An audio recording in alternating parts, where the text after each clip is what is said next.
I'm Alison Cope. I lost my son Joshua in 2013 to knife crime, and I realised very early on that a lot of young people do listen if they're actually given the right message. So from that day onwards, I've spoken to over 450,000 young people about my son, and I've used his story to inspire young people all across the country just to make better choices. And in the long run, you know, the main thing is knife crime, youth violence, but it covers a lot of areas. Joshua was born with passion and with talent. It was just that he found a way to express himself was through music, and the kind of music that he specialised in was grime. And I think that kind of like, for him, with his ADHD and a lot of his energy, because it is so fast and, you know, expressive, that just was perfect for him. So once he realised he could actually do it, he put his heart and soul into it, and it became his life. Yo, if you creep around the ends, better hide your face. Champagne I bite to waste, don't like the taste. We're slipping, you're mad. We got the 9 on waist. Drop food, you can catch Zeds when you're wide awake. I jumped on this trap shit, cause I'm known to trap hard. Yeah, if you clapping me, I'm known for that, dog. If it ain't trapping, then it's straight clapping or flake rapping. Real talk, fam, I ain't gassing. When Josh was doing grime, it was a very negative genre of music. Everyone was saying it's linked to this, it's linked to that, and I think in some small cases, absolutely, that can be in many areas of life.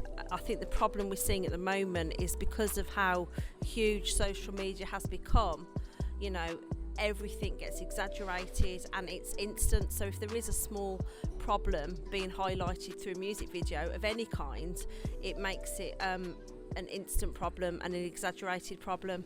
Young people need to express themselves, and if that is their life and it is reality, you know, I think we should be more concerned of the fact that they're talking about the fact they've seen their friends stabbed and they've seen their people they love hurt, and they are living that kind of lifestyle. I think we need to be more alarmed by the fact that there's children in this country living such a terrible existence. They have a right to express themselves. Obviously, if it's escalating and YouTube platforms, etc., or different platforms are being used, you know, to actually cause violence, then yeah, of course, I think those videos need to be shut down as soon as possible, because if a young person's going to get injured, then we need to take that more seriously. I think with knife crime, there are many, many reasons, which is why when, for example, the government comes up with one campaign to target one problem, this is why it's not working. We've got every single issue from naivety to poverty to the cuts, to gang affiliation to drug dealing. There's young men and women in prison serving life sentences who have come from a very good background, who didn't realise for 1 second what they were actually getting into, and that a single stab wound was going to make them the latest headline as a murderer.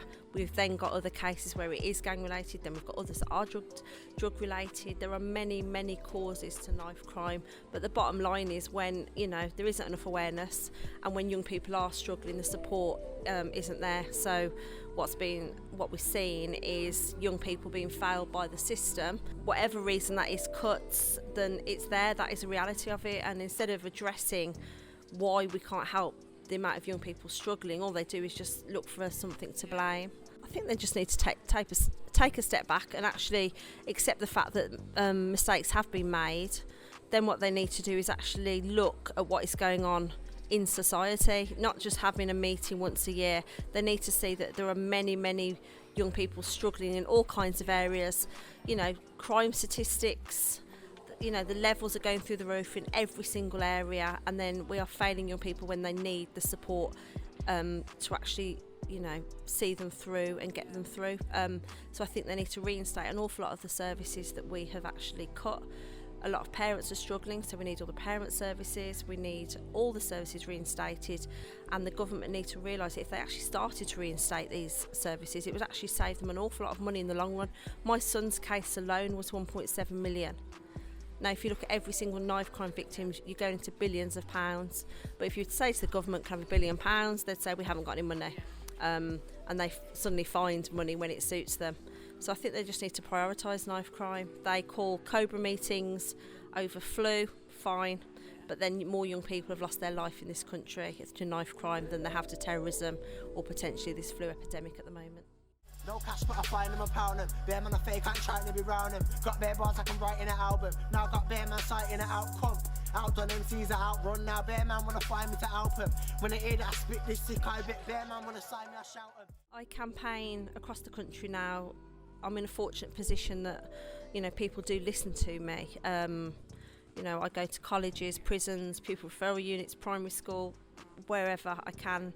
Parent awareness. The first thing I do is I don't tell young people don't carry a knife, because who am I to tell them that? What I do is show them the reality, and the reality is if you choose to sell drugs, you choose to join a gang, you choose to do this online, choose to involve yourself, this could be your future.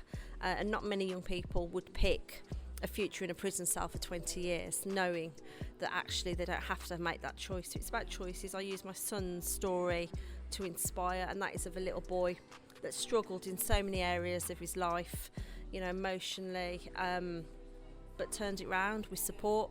And I think that's what we're missing. You know, we blame parents, we blame organisations, we blame the government, but forget the blame. Let's just make sure we are doing more to support somebody when they're struggling. The reason behind that struggle can be all kinds of things, but we just need to be there. And Josh had me, and I think that was a huge part of his, you know, which enabled him to change. And then he became incredibly successful, incredibly respectful, law-abiding, and just amazing young man. But if he hadn't had me, he would probably just be another statistic sitting in a prison cell crying.